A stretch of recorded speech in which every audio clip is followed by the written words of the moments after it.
Veja que. Olha só, Juliana, que colegas você tem, hein? Não, Que... professor, eu tô marcando o Fernando, tô marcando ele. Não, o Bruno também, ó. Ó, o professor Klaus denunciando o Depois Bruno. que ele é jogado pela janela lá, né? Ele não sabe por quê. Como Você não que tem nem jogaram? coragem de Ou olhar o pra tênis baixo da dele vai voar janela. pela janela. Ah, Juliana, minha Agora eu ameaça, mas quero não ouvir essa ameaça meu história. calçado. Agora eu quero ouvir essa história. O que que aconteceu? Professor, o Fernando fica descalço na sala, então se ele bobear, eu vou jogar pela janela lá na 15. A Juliana chega, eu tô lá sentado na cadeira do professor com as pernas pra cima, descalço. E daí chega o professor, né? Não, eu chego muito cedo, a Juliana chega pelo menos uma hora antes da aula começar. Ah, tá certo vocês dois, estão certos. Eu também gosto de chegar cedo. É, eu chego pelo menos também uma hora antes de começar a aula. Não é Mas, muito uma escolha. mas assim, eu tenho até uma história sobre isso. Uma vez eu estava lá na Federal, setor de Ciências Agrárias, quando eu estava fazendo doutorado. E daí eu andando pelo corredor, aparece um professor, amigo meu, japonês, ele é japonês mesmo. Hoje ele não está mais aqui em Curitiba, foi para a Federal do Rio Grande do Sul. Mas ele aparece, ele sempre ia de chinelo de dedo para a aula, para a universidade. Professor. O professor Masato Kobiyama. Ele é japonês mesmo, veio adulto do Japão. Ele sempre ia de chinelo de dedo para a aula. Ele não tem apego nenhum a dinheiro, nenhum, zero. A roupa dele é velha, toda arrebentada. Ele ganhava o salário e dava o salário inteiro para a esposa. Daí ele pedia dinheiro de vez em quando para a esposa. Quem comprava roupa era a esposa, porque ele achava desperdício de dinheiro comprar. Não é que ele era egoísta, é assim, pão duro. Ele realmente não tem apego nenhum a dinheiro. Nenhum. E daí ele ia de chinelo de dedo para aula. Daí um dia, pleno inverno, começo de agosto, eu andando pela universidade, o professor Massato passa assim do meu lado com um chinelo só e o outro descalço. Eu, Massato, o que que aconteceu, Massato? Por que você está com um chinelo só? Ele, veio o calouro, né? Ele fala muito mal português até hoje. Veio o calouro e eles estavam fazendo gincana, né? Daí, uma das tarefas era pegar o chinelo de dedo do professor Massato. Daí eles me acharam, perguntaram e eu não soube dizer não. Daí eu tô andando só com o chinelo, o outro descalço. Ah, o professor Massato, o Massato era fantástico, fantástico. Faz alguns anos já que eu não vejo ele. É muita gente boa. Então vai acontecer isso com o Fernando, né, Juliana? Daqui a pouco o Fernando vai ter que voltar. Ai, professor. Nossa, mas aí eu jogo o capacete dela e ela junto pela janela. Ah, tá bom. Juliana, você tá duvidando de mim, Juliana? De mim, E você não de é o mim, Bruno. Fernando? De Olha, você eu tô. gente, eu não sei qual é a situação de vocês, mas isso vai acabar em casamento, viu? Não, Vai. né, professor? Deus me É, livre. Bruno? Bruno, não é que isso vai acabar em casamento, Bruno? Brincadeira, gente, brincadeira, tá? Não fiquem bravos comigo, não. Só não se joguem. Ó, o Bruno concorda também, viu? Bruno concorda. Eu acho que isso vai acabar em casamento, hein? Bom, mas vamos lá. Brincadeiras à parte, vamos continuar com a nossa aula. E semana passada a gente falou algumas coisas de meio ambiente, né? E é muito importante, gente, que vocês comecem a pensar como que era nos tempos anteriores, né? Como que eles pensavam o meio ambiente. Porque assim, se vocês começarem a notar, não é só com o meio ambiente, não, mas com tudo na vida, né? O pensamento vai evoluindo. Hoje, a gente já pensa bem diferente do que se pensava há 30, 40, 50 anos atrás, né? Ah, a gente pode pegar isso em qualquer coisa, né? Ah, vamos pegar, por exemplo, de opção sexual, né? Há 20, 30 anos atrás, falava alguma coisa, já era um Deus nos acuda. Hoje já existem várias possibilidades e não sei mais o que, etc. Uma vez eu vi um vídeo de um deputado no parlamento alemão que ele foi começar a falar, em vez de dar boa tarde, senhoras e senhores, ele começou a falar todos os gêneros que existem. Ele ficou quase meia hora falando, né? Mas isso não se falava 30, 40, 50 anos atrás. Era um tabu, por exemplo, né? Hoje você já tem uma liberdade muito maior de falar, de pensar, de agir e etc. Né? E várias coisas na sociedade foram evoluindo. Né? Algumas coisas talvez não para um caminho tão bom, outras coisas, graças a Deus, que evoluíram. Né? Então, qualquer sentido na vida, vocês têm que analisar como evoluiu aquele pensamento. E a questão ambiental não é diferente. Não é diferente. Então, quando eu era pequenininho, né? A década de 70, o pessoal não estava nem aí para o meio ambiente. Tinha aqueles carros Landau gigantescos que fazia 1 quilômetro por litro de gasolina, né? Um tanque de 100 litros, eles gastavam um tanque para ir até Caiobá, Matinhos, Paranaguá. Hoje em dia, se você pega um carro, mesmo gente rica, ninguém aguenta um carro que faz 1 quilômetro por litro de gasolina. Isso é ridículo até. Mas há 40, 50 anos atrás era normal. Era muito normal. Né? Então, assim, o pensamento ele vai evoluindo ao longo do tempo e a gente tem que começar a pensar nisso. Né? A década de 60, por exemplo, ninguém estava aí para poluição. Por quê? Não tem lei, não tem nada, né? Eu tenho o direito de poluir. Hoje, você vai poluir, né? Cai vocês viram... olha só, gente. Olha só. Vocês viram? Hoje é sexta.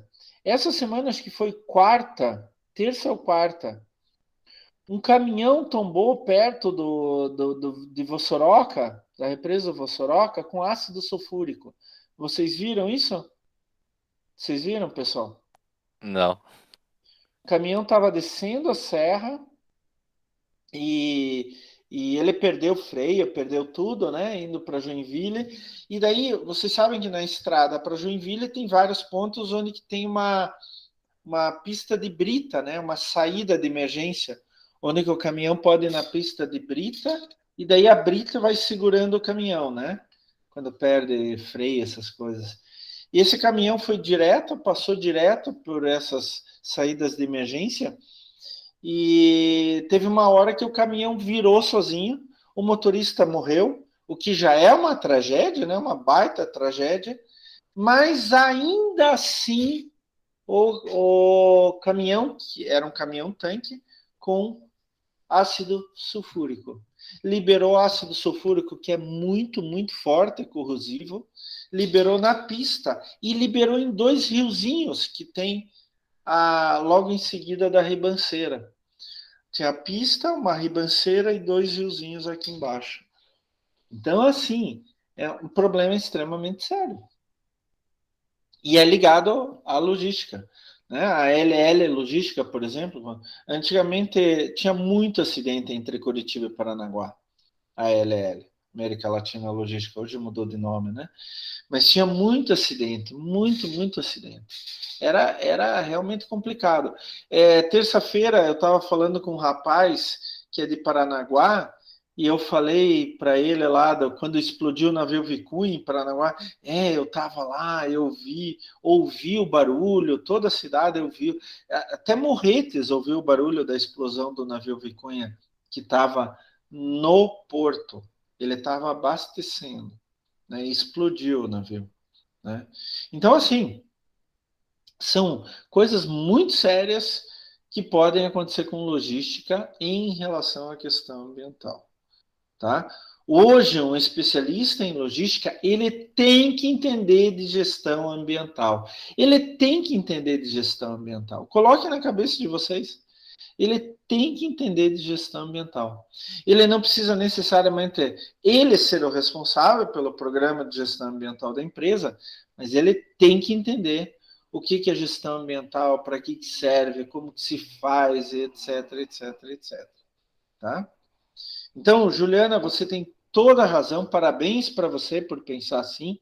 Gostei bastante, me deixa muito feliz. Fora que é um assunto interessante, né?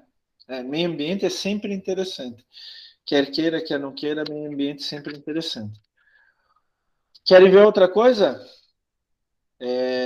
Petrópolis. O último número que eu vi, 123 mortos já tinham sido encontrados. Terça-noite começou a chover em Petrópolis, na serra, na região da Serra do Rio de Janeiro.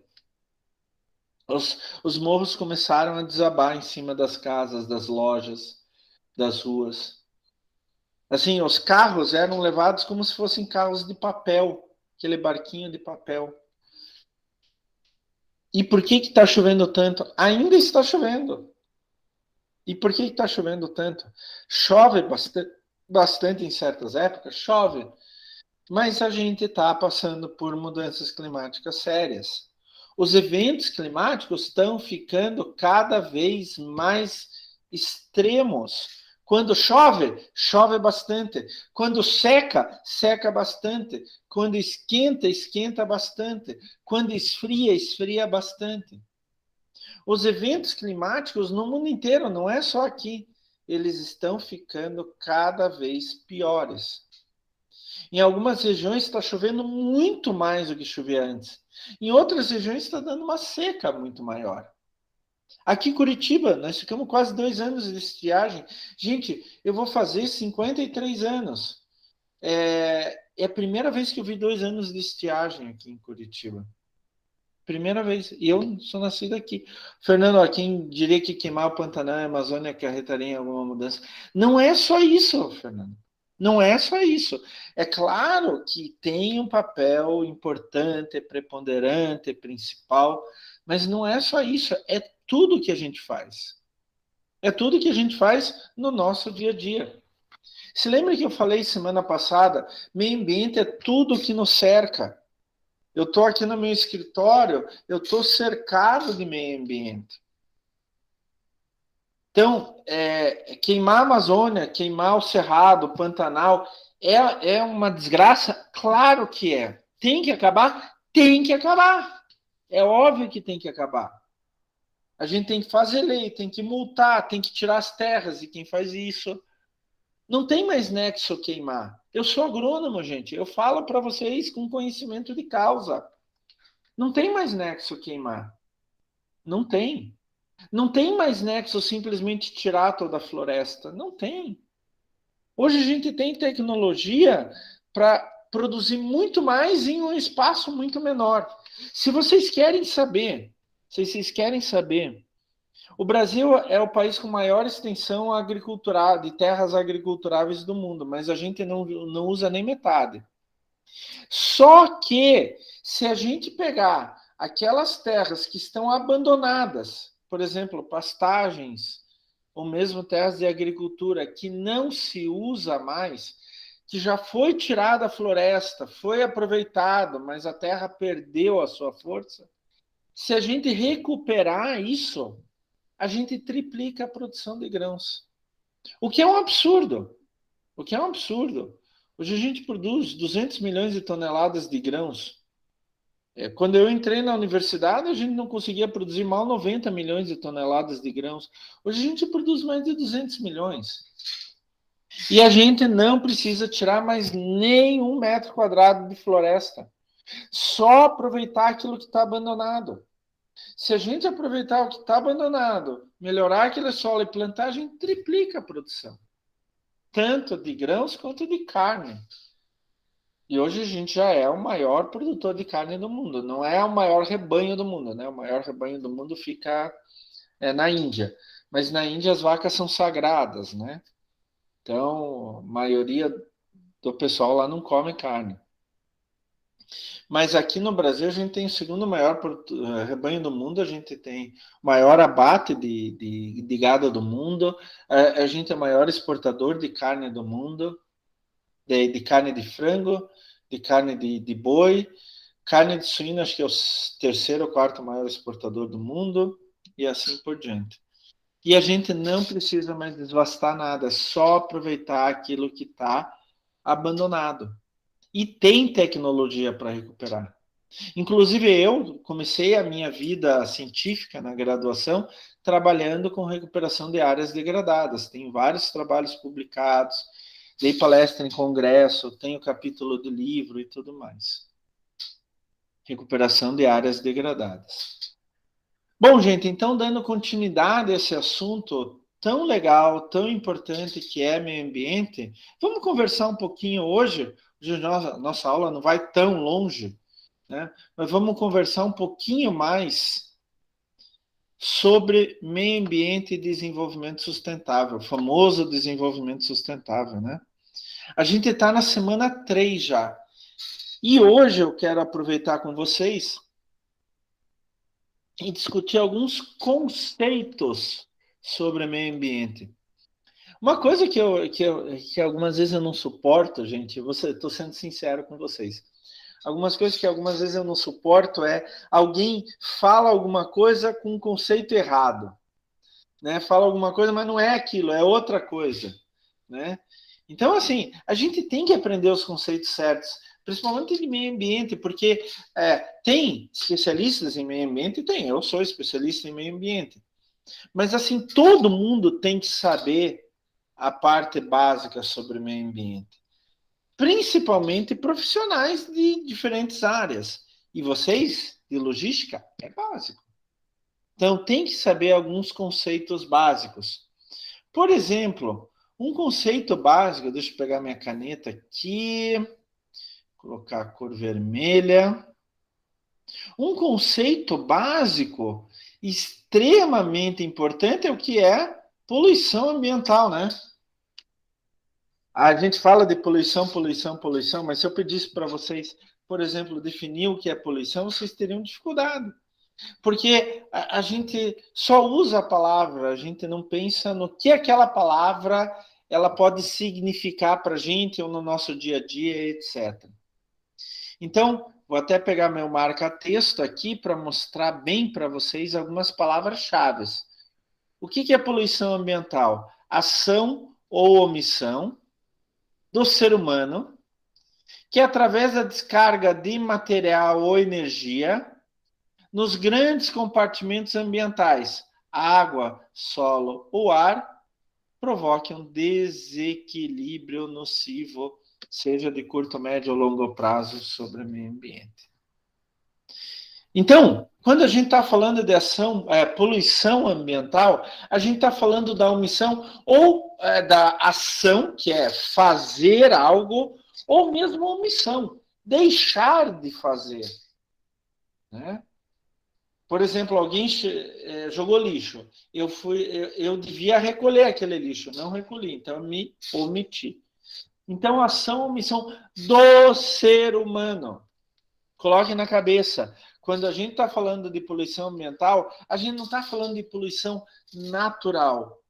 A gente está falando de poluição causada pelo ser humano.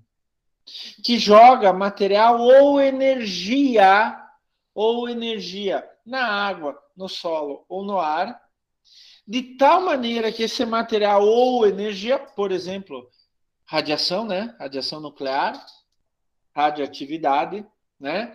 Lembrem-se lá do acidente do Césio 137 em Goiânia, em 1987. Ou mais recente, em 2011, a usina nuclear de Fukushima, no Japão, né? Que estourou um reator nuclear, vazou radioatividade, etc. Radioatividade é um tipo de energia, tá? Que pode atuar, então, material ou energia, que pode atuar sobre a água, solo ou ar, de tal maneira que os organismos que viviam ali numa certa relação não consigam mais viver. Isso pode ser de curto, médio ou longo prazo, mas sempre sobre o meio ambiente. Vocês querem ver um exemplo prático? De novo, olha o Rio Barigui, o rio que passa do lado da sede Cidade Universitária, lá do Santa Quitéria, da Uniandrada. O Rio Barigui passa pelo Parque Barigui, por isso esse nome, né? Ou vocês podem pegar o Rio Belém, por exemplo, que o Rio Belém passa lá pelo Centro Cívico, né, do lado do Centro Cívico, vem paralelo a Mateus Leme, daí passa pelo Passeio Público, e daí ele vai do Círculo Militar até a rodoferroviária, ele passa por debaixo da Mariano Torres. Né, ele está canalizado aquele trecho. O Rio Ivo, que passa debaixo de vários lugares no centro, por exemplo, de Curitiba, e assim por diante.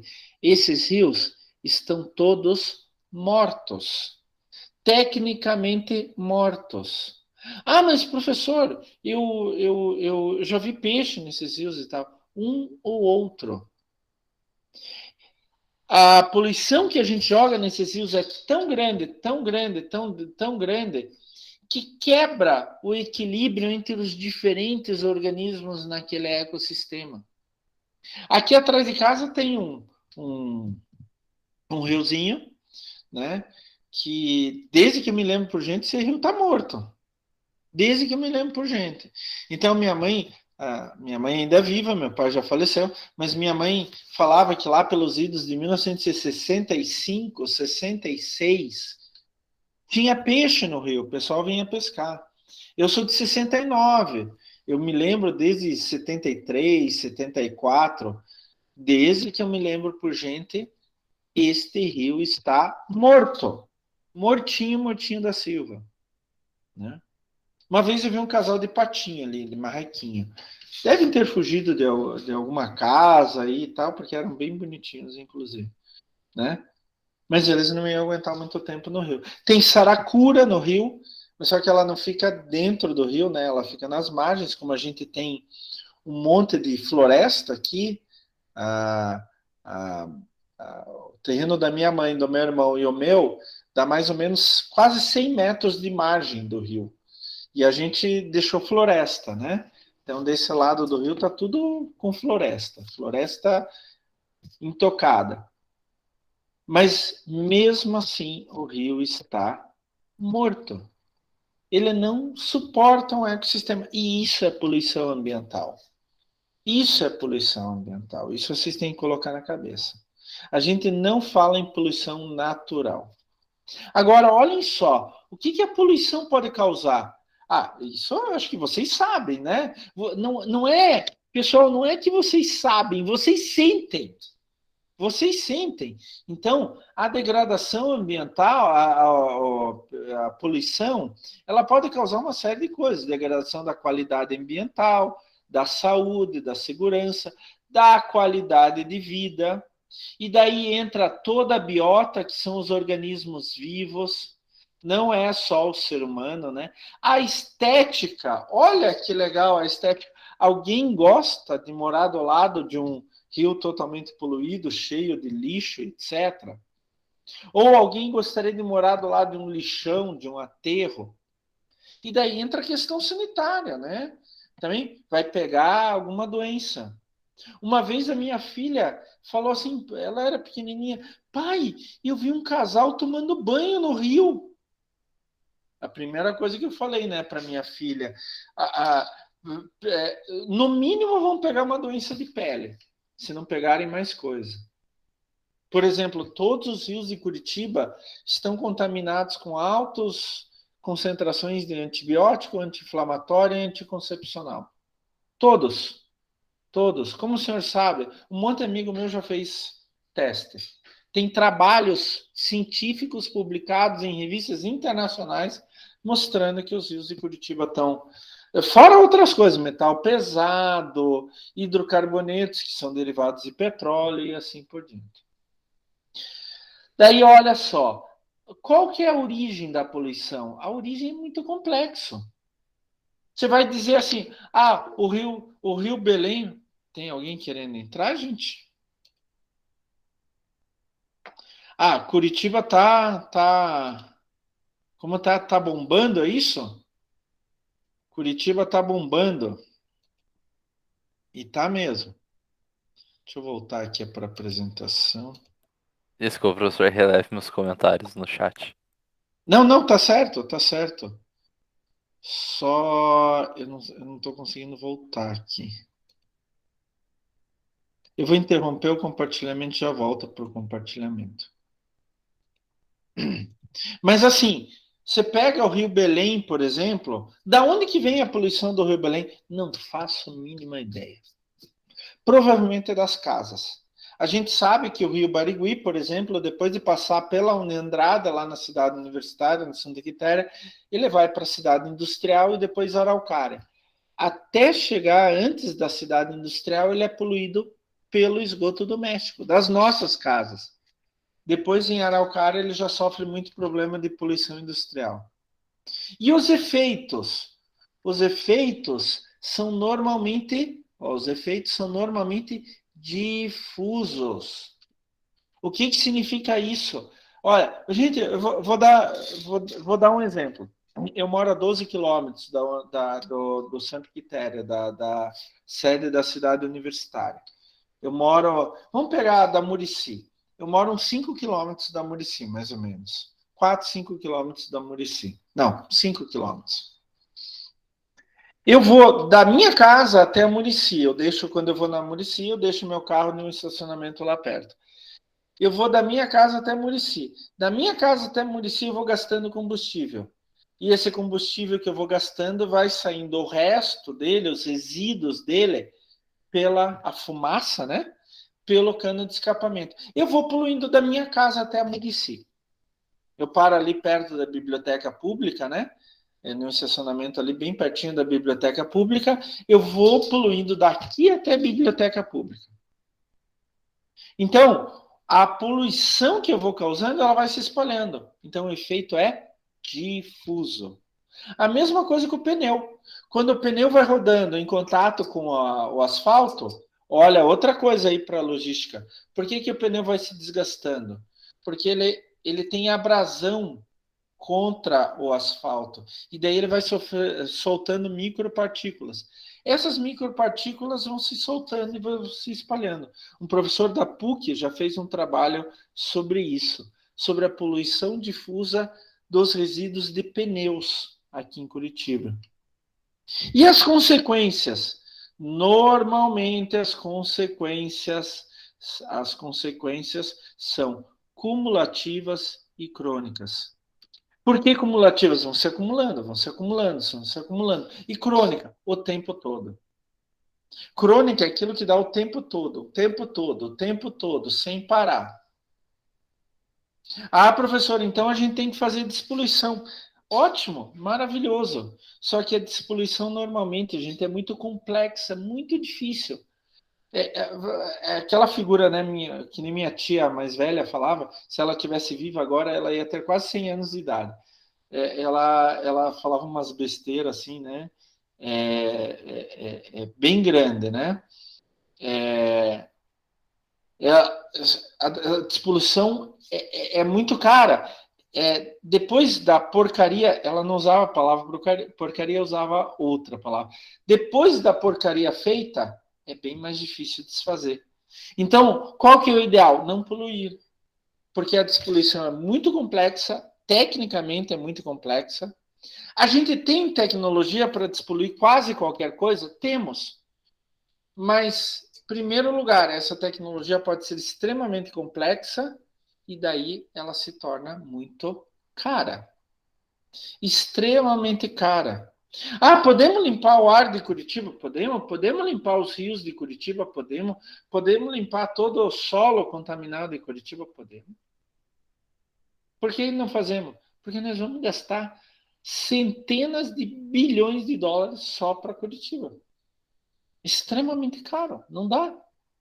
Então, o ideal é não poluir. E a despoluição, normalmente, ela vai desde ações locais.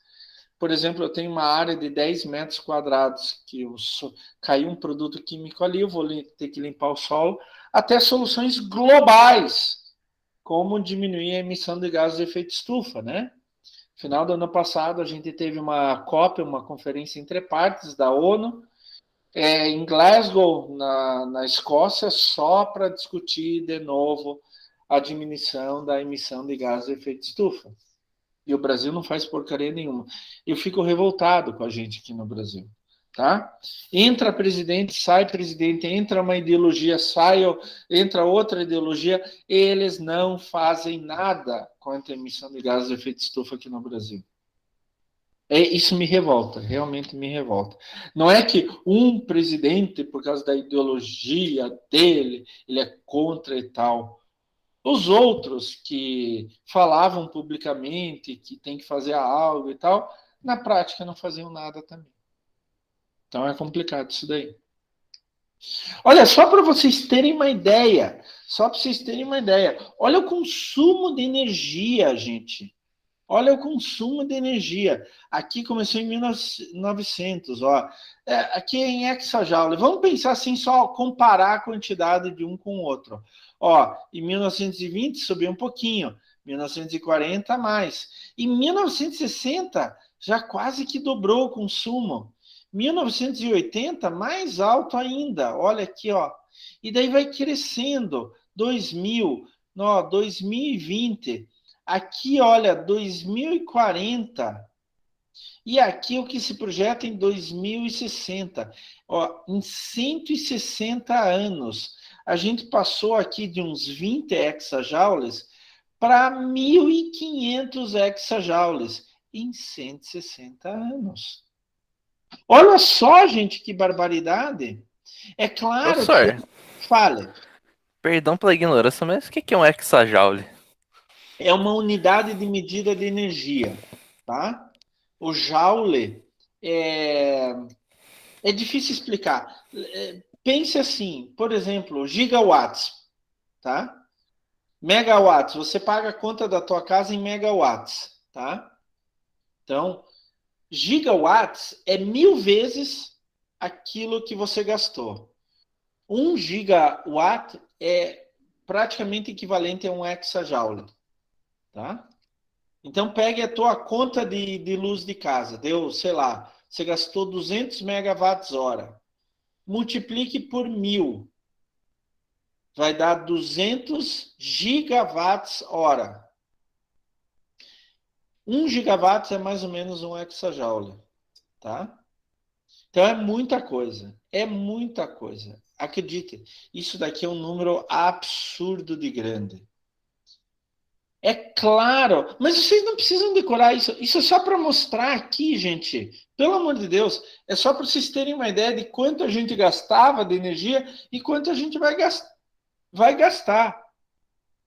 Só que a gente tinha praticamente duas fontes de energia. O verde, que é biomassa tradicional, queima de lenha, tá? E o cinza claro, que é carvão.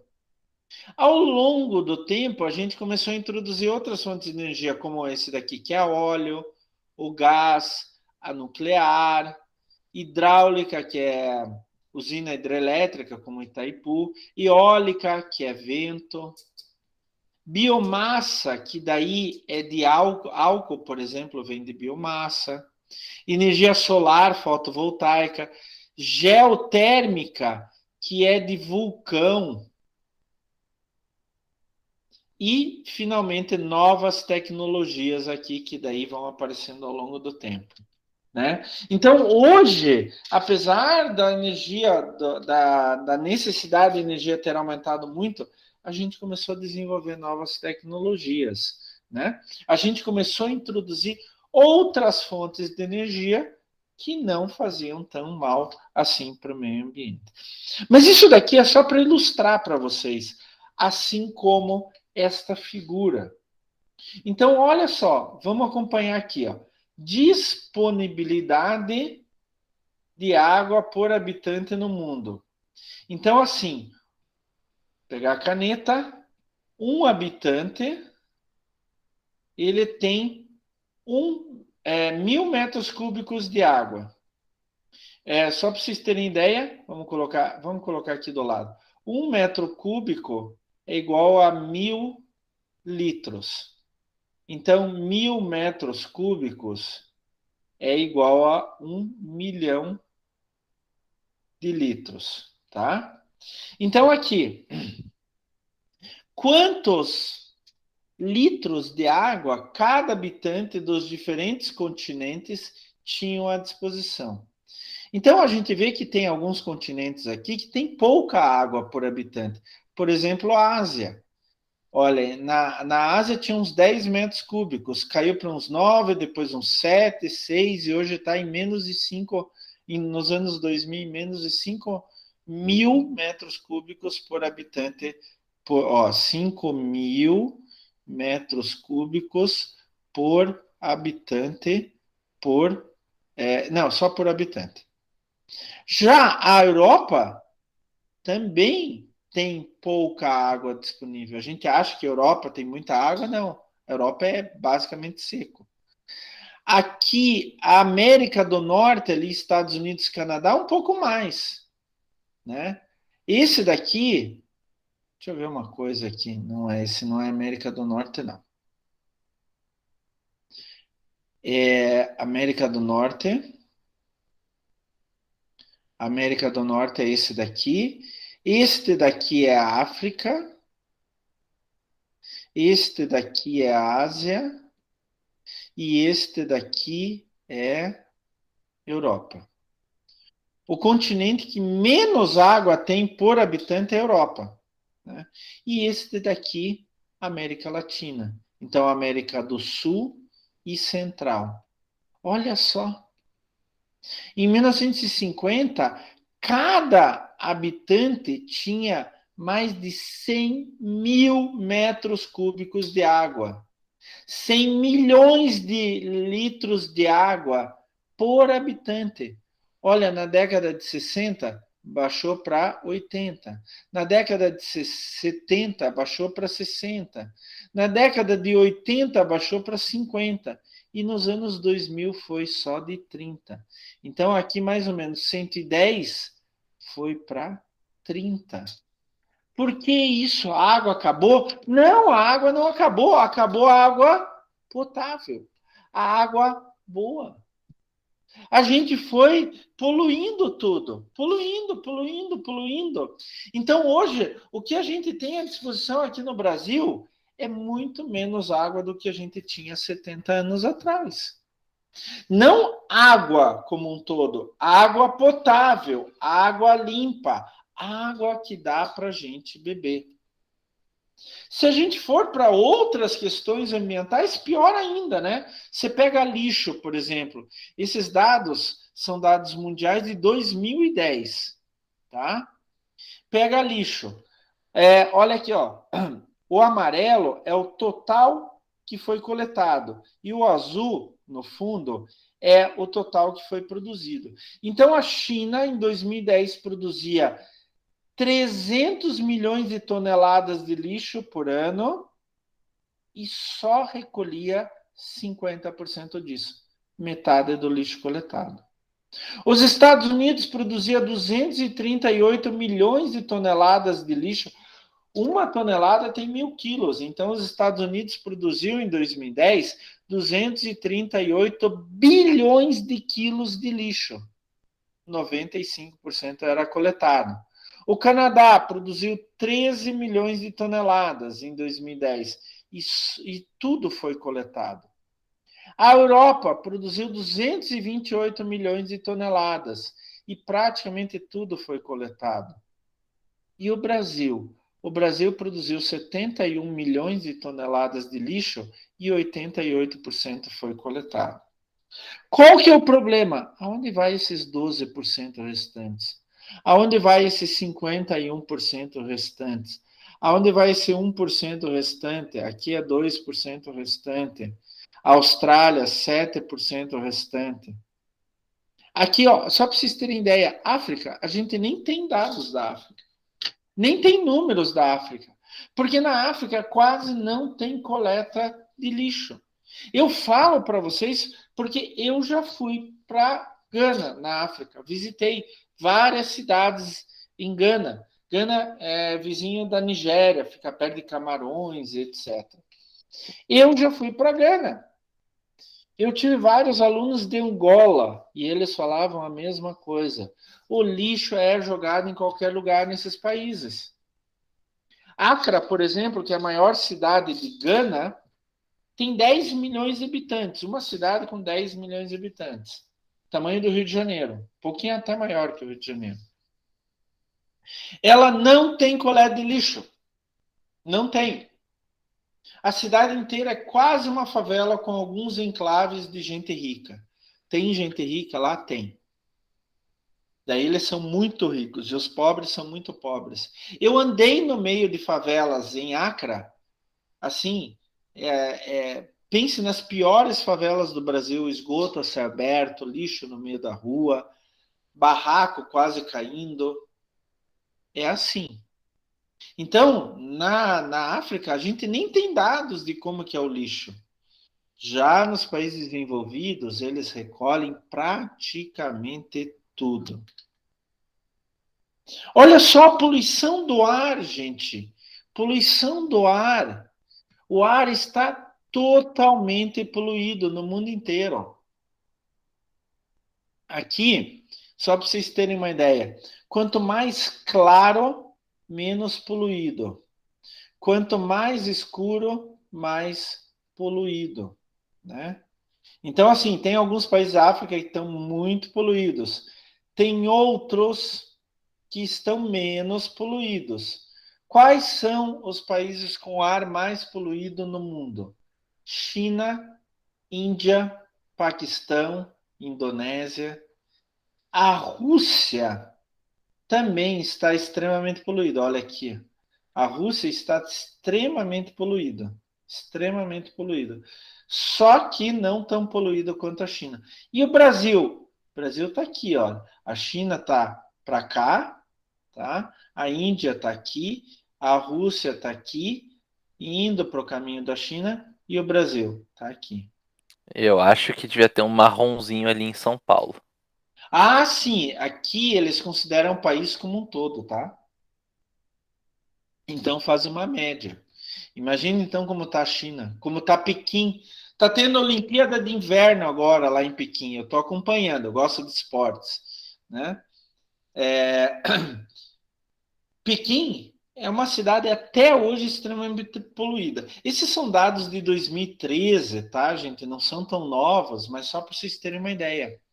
E olha só, os pesquisadores que fizeram esse trabalho científico, ele foi publicado na Nature, a revista, uma das revistas científicas mais importantes do mundo. Eles calcularam que em 2013 teve 5,5 milhões de mortes só por causa da poluição do ar. Eu tô tentando com duas alunas da biomedicina lá da Uniandrade fazer um trabalhinho mostrando o quanto o Sistema Único de Saúde, o SUS, gasta em Curitiba para resolver problemas de saúde por causa da poluição do ar. Então a gente está tentando fazer, não sei se a gente vai conseguir, mas a gente vai tentar fazer, tá? Pelo menos tentar chegar perto. Olha só o problema que a gente está metido. Olha só o problema que a gente está metido. Como tentar resolver isso? Uma das saídas é o chamado desenvolvimento sustentável. Vocês já devem ter ouvido falar muito, né? Tem a questão do desenvolvimento sustentável ligado à economia, mas eles emprestaram o conceito a partir do desenvolvimento sustentável falado no meio ambiente. Quando a gente fala, então, de desenvolvimento sustentável, a gente está falando de garantir a sobrevivência das gerações futuras. Eu já tenho dois filhos, o Gustavo tem 20, vai fazer 20, a Stephanie vai fazer quanto, Stephanie? 2005, 17. E o Gustavo vai fazer. O Gustavo é de 2002, vai fazer agora em maio 20. Então, assim, eu já tenho filhos, mas vocês ainda não. Como que vão ficar os filhos de vocês? Será que eles vão ter um meio ambiente com todos os recursos à disposição? Então, lá em 1987, a ONU publicou um relatório chamado, deixa eu pegar a caneta aqui, um relatório chamado Nosso Futuro Comum, né? Onde que eles conceituaram o que é desenvolvimento sustentável. E eles falaram assim que desenvolvimento sustentável ele deve promover o desenvolvimento econômico, satisfazendo os interesses da geração presente, sem, contudo, comprometer a geração futura. O que acontece? Gente, eu posso comprar um celular? Claro que você pode. Eu posso comprar um computador, professor? Claro que você pode. Professor, eu posso fazer minha casa? Claro que você pode. Professor, posso andar de carro? Eu quero muito ter carro, estou cansado de andar de ônibus. Claro que você pode. O que você não pode é exagerar. O que você não pode é consumir mais do que você realmente precisa. Porque daqui a pouco, se todo mundo consumir muito, muito, muito, onde que vai ter recurso para os nossos filhos, para os nossos netos, para os nossos bisnetos? Vocês já pensaram nisso, pessoal? Já pensaram? Né? Eu tenho uma amiga que não quer ter filhos. Agora também nem dá mais tempo, já passou dos 40 faz tempo. Mas ela não queria ter filhos. Eu perguntei uma vez para ela, por que você não quer ter filhos? Klaus, você já pensou o mundo que a gente está vivendo? A responsabilidade de colocar um filho nesse mundo, acontecer alguma coisa com o filho, ou filha, né? Obviamente, desculpa, tá, gente? Só modo de falar usando masculino, mas eu quero que vocês entendam que eu não tenho absolutamente nenhum preconceito, tá? Inclusive, todo homem nasce de uma mulher, né? É a base da sociedade, a mulher. Então, já pensou? Ela falava assim para mim: o que vai acontecer com os nossos filhos, filhas? Eu não sei se eles vão sofrer alguma violência, eu não sei se eles não vão viver em um mundo extremamente poluído, eu não sei o que vai acontecer. Então ela dizia assim: não, eu não quero ter filhos, não para colocar nesse mundo caótico que a gente vive. Então, a ideia do desenvolvimento sustentável, gente, é a seguinte: eu posso consumir? Posso, claro que eu posso. Eu só não posso já exagerar.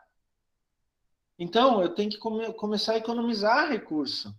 E eu estou falando de tudo: energia, água, plástico, petróleo, né? Que daí o plástico vem do petróleo, madeira, solo, tudo, absolutamente tudo. Tudo. Até comida. A gente não precisa ficar obeso todo mundo, né? Eu tô acima do peso, eu tenho que falar, mas eu estou tentando me esforçar bastante, fazendo exercício, comendo menos, comendo melhor. Eu faço a minha parte para o desenvolvimento sustentável. Alguns exemplos, eu queria fazer bem mais, mas alguns exemplos. Todo o meu lixo orgânico vai para uma vermicompostagem. Eu tenho uma caixa com minhocas, jogo o lixo orgânico ali dentro, as minhocas se alimentam do lixo orgânico, formam humus, inclusive eu tenho adubo para as minhas plantas, né? No meu Instagram eu sempre posto as minhas flores, né? E todo mundo, nossa, Klaus, quantas flores você tem e tudo. Eu cuido bem e uso como adubo o humus feito pelas minhocas. Então, todo dia de manhã eu faço um café para mim e para minha filha. Nós dois tomamos café. Eu tenho uma cafeteira, coloco o filtro de papel, coloco o pó de café, a água e faço café, né? Esse pó de café que sobra, com o filtro e tudo, vai direto para verme compostagem. Outra coisa que eu tenho é água de chuva. Então, meu telhado é bem grande, minha casa é grande, tem as calhas, eu tenho subterrânea aqui pertinho da onde que eu estou, 5 metros da onde que eu estou sentado aqui, do lado de fora da casa, subterrâneo, eu tenho uma grande caixa de água de 6.000 litros de água de chuva. Então, quando chove, daí eu tenho alguns vasos sanitários ligados à água de chuva, todas as minhas torneiras do jardim. Então, quando eu lavo o carro, quando eu lavo os canis, lavo calçada, quando eu molho as minhas plantas, tudo eu uso água de chuva.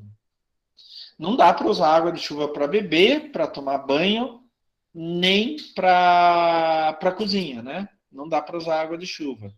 Para lavar roupa também não dá para usar água de chuva, né? Então, mas no resto, onde que dá para usar água de chuva, eu uso água de chuva. Então, o que eu estou fazendo? Eu estou usando os recursos naturais, mas com parcimônia, com cuidado, eu economizo. Luz, por exemplo, todas as minhas. Ó, outra coisa, esqueci de falar. 95% das lâmpadas de casa são LED.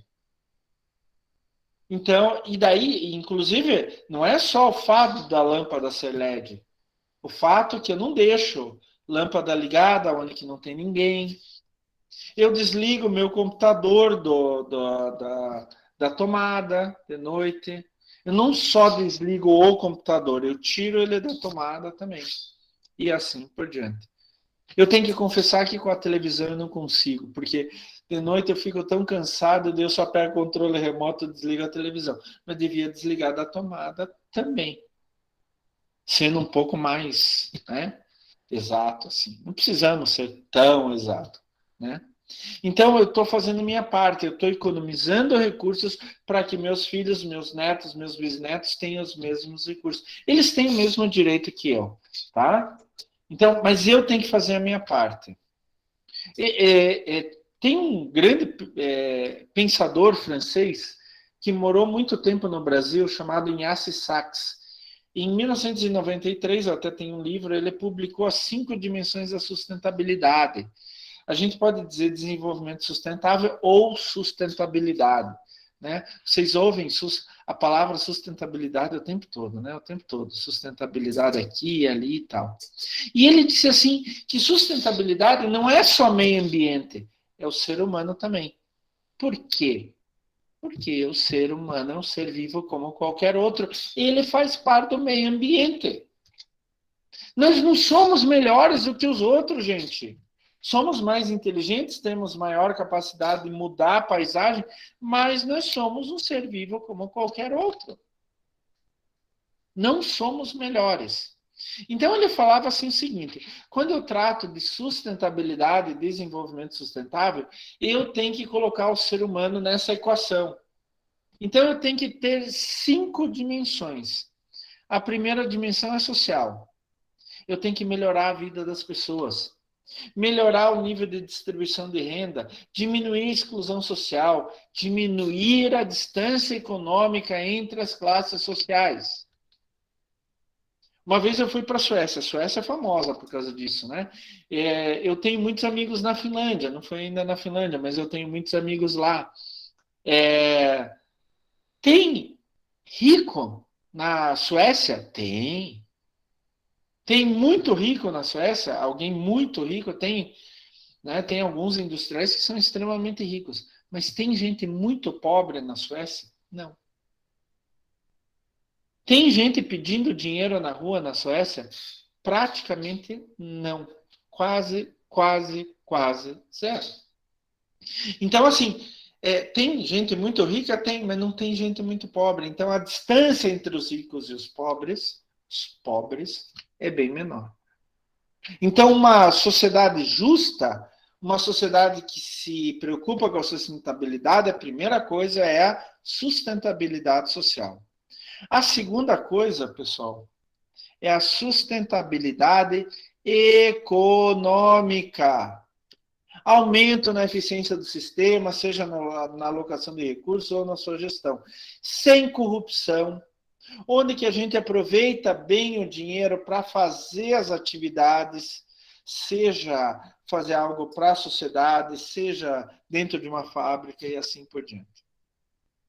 A terceira dimensão que o Sachs falou é a dimensão ecológica, e daí entra o meio ambiente como um todo. Preservar o meio ambiente sem, contudo, comprometer a oferta de recursos naturais necessários à sobrevivência do ser humano. O que o Sachs falou? Nossa, isso daí é um pecado mortal, professor. Não. O Sachs falou mais ou menos o seguinte: olha, gente, temos que preservar o meio ambiente, mas o ser humano precisa sobreviver, então ele precisa tirar recursos do meio ambiente. Oh, professor, eu achei que a gente tinha que deixar o meio ambiente intacto. E como que a gente vai sobreviver? Como que eu vou comprar meu computador para assistir a aula com o professor Klaus? Como que eu vou comprar o meu celular para ficar conversando com a namorada ou namorado? Eu preciso de recursos do meio ambiente. Agora a questão é aquilo que eu tinha falado para vocês. Gente, a gente pode tirar recursos do meio ambiente, água, energia, alimento, tudo isso daí. Material de construção. Podemos, lenha, madeira, podemos, só não exagere. Dá para preservar o meio ambiente tirando só aquilo que é necessário para o ser humano. Essa é a dimensão ecológica que o Sachs deu para a sustentabilidade. Tem a dimensão espacial, né? Espaço em volta da gente, que é o tratamento equilibrado da ocupação rural e urbana, assim como uma melhor distribuição territorial das atividades econômicas e assentamentos humanos. Para que uma cidade de 20 milhões de habitantes? Cidade do México tem quase 30 milhões de habitantes. São Paulo já passou dos 10 milhões de habitantes. Rio de Janeiro está chegando nos 10 milhões de habitantes. O que Sachs queria dizer assim? Para que um país onde 90% das pessoas moram nas cidades? É o Brasil. Menos de 10% da população brasileira mora no campo. E cuida do campo, produz alimento e matérias-primas para as pessoas da cidade. A gente tem que equilibrar um pouquinho mais. Verdade. A densidade demográfica do Brasil é toda sul e daí todo litoral. Toda a colonização, a gente tem grandes vazios no interior, gigantescos vazios no interior, você tem total razão. Né? Você pega as maiores cidades, São Paulo fica a 90 quilômetros do litoral, Rio de Janeiro no litoral, Salvador no litoral, né? Florianópolis no litoral, Curitiba a 100 quilômetros do litoral, Porto Alegre a uns 60, 70 quilômetros do litoral, Fortaleza, João Pessoa, Recife, próprio Belém do Pará. O que sobra? Belo Horizonte, Brasília, Cuiabá, Manaus, sobra pouca coisa no interior, né? E, finalmente, Sachs falou da dimensão cultural da sustentabilidade. O que é isso? Vocês pensarem de forma diferente. A alteração nos modos de pensar e agir da sociedade, de tal maneira a despertar uma consciência ambiental que provoque a redução no consumo de produtos causadores de impacto ambiental. Eu vou até sair aqui do compartilhamento. É assim, o que é essa dimensão cultural? Eu tenho que pensar diferente em relação ao meio ambiente. Daí entra a educação ambiental. Entra o professor Klaus falando para vocês, né, enchendo o saco de vocês, né, toda aula aqui, toda semana, né, dando exemplo para vocês, não só que o próprio professor Klaus, mas que outros fazem também. Isso é dimensão cultural, eu pensar de forma diferente em relação ao meio ambiente. Eu não vou sair por aí matando, né, tudo que é bicho, tudo que é planta que eu vejo, desvastando floresta. Não, eu vou pensar bem primeiro. Será que eu realmente preciso fazer isso? Gente, o único que vocês podem matar é a aranha marrom, tá? Essa não precisa matar. Não precisa matar. Tem umas aranhas aqui em casa, aqui tem no meu escritório, tem algumas delas, que é uma aranha bem achatada. Ela entra atrás dos quadros, em qualquer frestinha mínima ela entra. A gente chama elas aqui de Brigitte. Brigitte, não me perguntem por quê. Minha esposa deu esse apelido. Daí a minha filha vem assim, pai, vem matar aranha no meu quarto. Daí eu pensei, uma aranha marrom. Aranha marrom tem que matar, é perigosa. Aranha marrom, viúva negra. Viúva negra não dá dentro das casas e praticamente não tem viúva negra aqui no sul do país. Mas daí é uma Brigitte. Brigitte não faz nada, que a gente chama de Brigitte, né? Daí eu digo para esse, eu não vou matar. Bota. Não, não vou matar. Você vai ter que conviver com a Brigitte, né? Porque a Brigitte, inclusive, come pernilongo, tá? Aqui no meu, ó, eu vou tentar mostrar para vocês aqui, não. Aqui, ó. Aqui tem um quadro, estão vendo? Tem uma janela, uma outra janela e no meio um quadro. Esse daqui é o meu pai. Foi pintado por um grande pintor paranense na década de 70. Aqui, atrás desse quadro, mora uma lagartixa.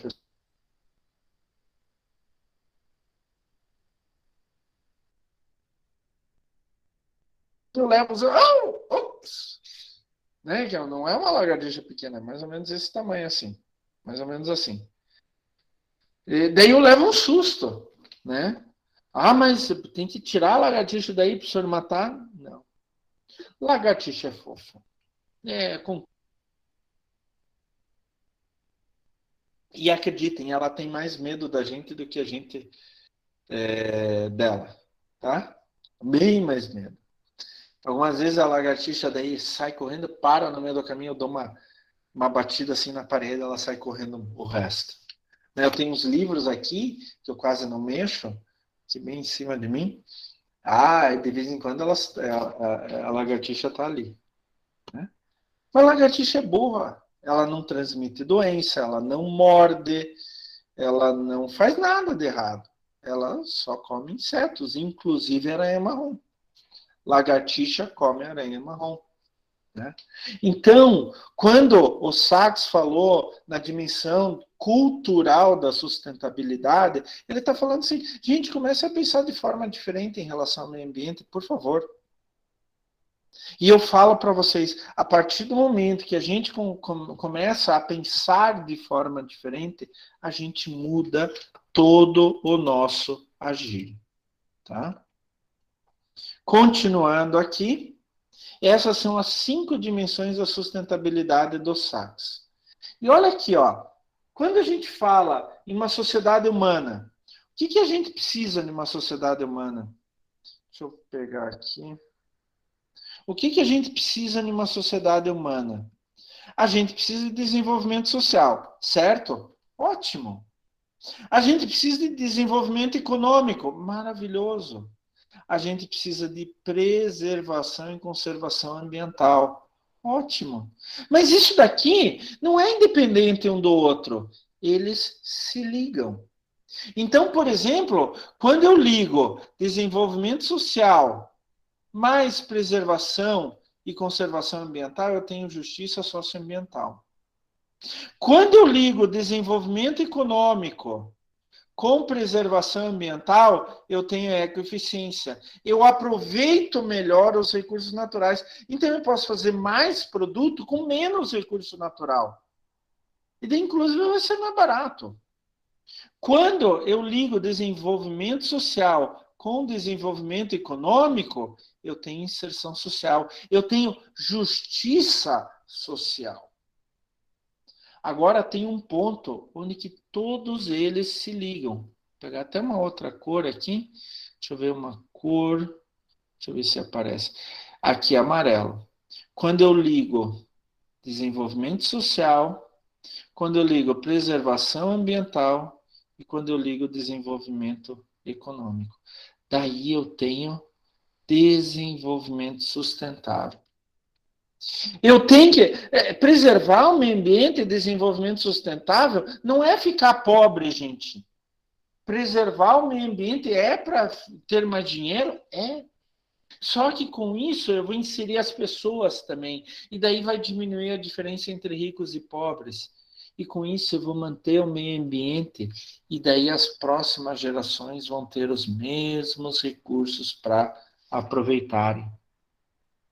Isso é desenvolvimento sustentável, gente. Vocês podem ver por aí que não é só abraçar a árvore, salvar a baleia, salvar as tartarugas. É importante a árvore, baleia, tartaruga? Claro que é. Mas desenvolvimento sustentável é muito mais do que isso. É a gente ganhar dinheiro? Claro. Aumentar a renda? Claro. É a gente inserir as pessoas, diminuir a distância entre os ricos e pobres? Claro. Não adianta uma sociedade que todo mundo ganha muito dinheiro, mas o meio ambiente acabou.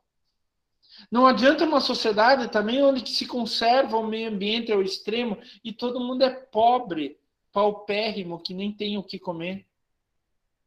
Então a gente tem que juntar os três e pensar o que é desenvolvimento sustentável para a minha sociedade, para o lugar onde eu moro. Por exemplo, pode ser o que a gente chama de utilização consensuosa da matéria-prima e energia. Por exemplo, deixa eu pegar o vermelho aqui. Por exemplo, eu tenho uma fábrica aqui, ele vai entrar energia e matéria-prima, daí saiu o resíduo. Eu não posso ter material recuperável que eu vou usar de novo como matéria-prima. Alguns resíduos eu vou mandar para uma central de tratamento de resíduo. Outros resíduos eu posso vender para o mercado e ganhar um dinheiro extra. Eu também não posso recuperar energia para usar a energia de volta aqui. Tem alguns materiais recicláveis que podem ir para o mercado também. Tem, algumas vezes, do tratamento de resíduos, eu posso comprar alguma coisa e usar como matéria-prima aqui. E assim por diante. É o que a gente chama de otimização do uso de materiais e energia. Isso é desenvolvimento sustentável? É. Um outro exemplo de desenvolvimento sustentável, que a gente vai ter 2 aulas sobre isso, análise ou avaliação do ciclo de vida de um produto do ponto de vista ambiental. Então, qual é o impacto ambiental? Qual é o impacto ambiental que o meu produto vai provocar? Desde a extração da matéria-prima, a fabricação dele, o transporte e armazenamento, a venda, o uso pelo consumidor, a manutenção, se tiver reuso, reciclagem, descarte e assim por diante. Aqui a gente tem um exemplo de análise ou avaliação do ciclo de vida de produto, né? Sempre o impacto ambiental. Sempre o impacto ambiental. Na extração da matéria-prima. Quando eu vou fabricar o carro, quando eu vou usar o carro, e depois que eu não uso mais o carro, o fim de vida dele. Para onde vai esse carro? Hoje, um carro aqui no Brasil tem que ter 95% de suas peças potencialmente reutilizadas ou recicladas. Que quando acaba a vida útil do carro, quando o carro não serve mais para nada, que essas peças possam ser reutilizadas ou recicladas. Tá? Quando eu fui estudar na Alemanha Oriental, em 1993, eu comprei um Trabant. Trabant era o antigo carro da Alemanha Oriental. Depois, vocês podem colocar no Google para vocês verem. Trabant. É assim. Se escreve Trabant. O carro era uma porcaria, gente. Se um carro desse pegasse fogo, todo mundo tinha que sair correndo, até bombeiro sair correndo, porque a fumaça era tão tóxica que matava tudo em volta. A carroceria do carro não era de algum material, de algum metal, era de papelão. Literalmente, papelão com uns 10 mil produtos químicos. Até o vidro do carro não era bem vidro. Era um monte de produto químico com algum resto de vidro. Mas a gente vai falar sobre análise de ciclo de vida e eu vou mostrar daí o carro para vocês. Essa também é uma ferramenta. Vamos ter 2 aulas sobre isso.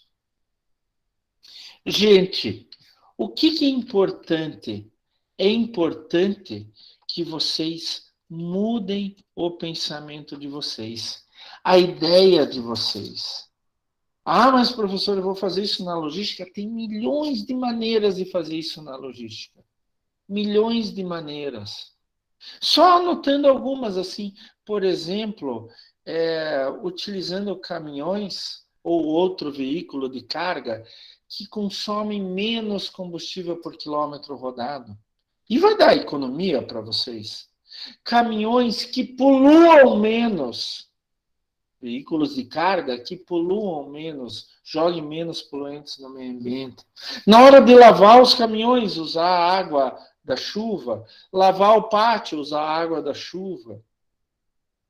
Pintar os caminhões com tintas que não sejam à base de metais pesados.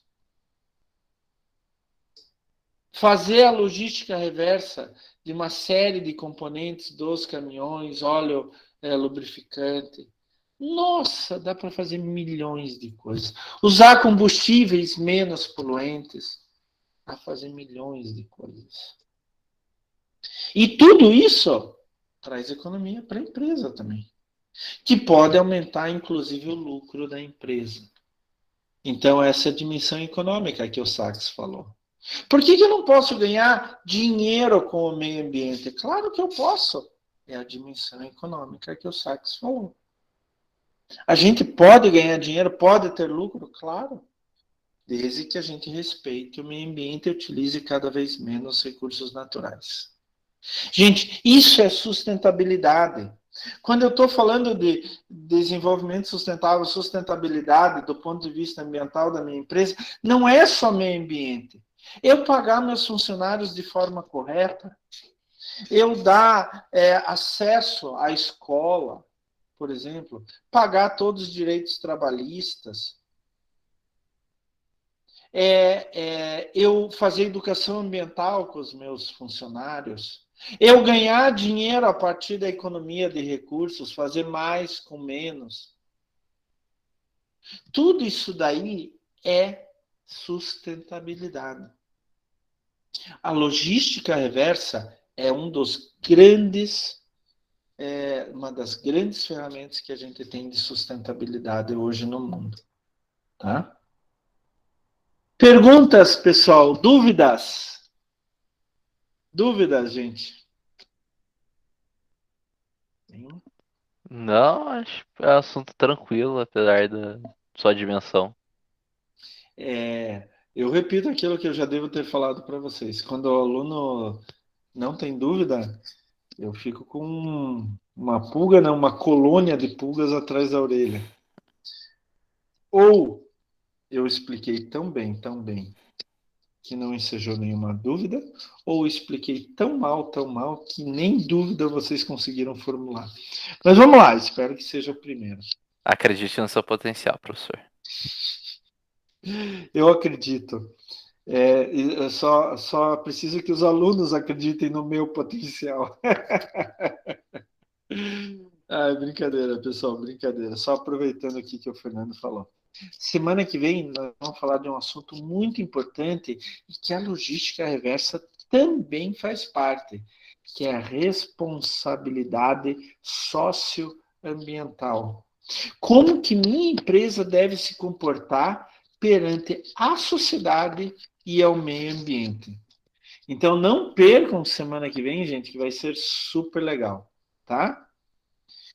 Gente, agradeço a presença de vocês, foi maravilhoso de novo, adoro conversar com vocês. Ainda mais numa sexta-noite, vocês vêm aqui, perseveram, o professor Klaus vai se lembrar disso. O professor Klaus vai se lembrar disso. Vocês perseveram aqui e eu queria desejar, então, um excelente, maravilhoso final de semana para vocês. Quem tiver que trabalhar, que trabalhe com a cabeça fresca, né? Trabalhe de bem com a vida e quem puder descansar, que descanse bastante no final de semana. Tá certo? Agradeço, então, a presença de vocês e quero ver vocês na semana que vem. Até lá, pessoal. Tchau, tchau. Tchau Boa para noite, vocês. professor. Boa noite aos outros dois. Até Tchau. semana que vem. Tchau, Fernando, Juliana e Bruno. Até semana que vem. Tchau, tchau, pessoal.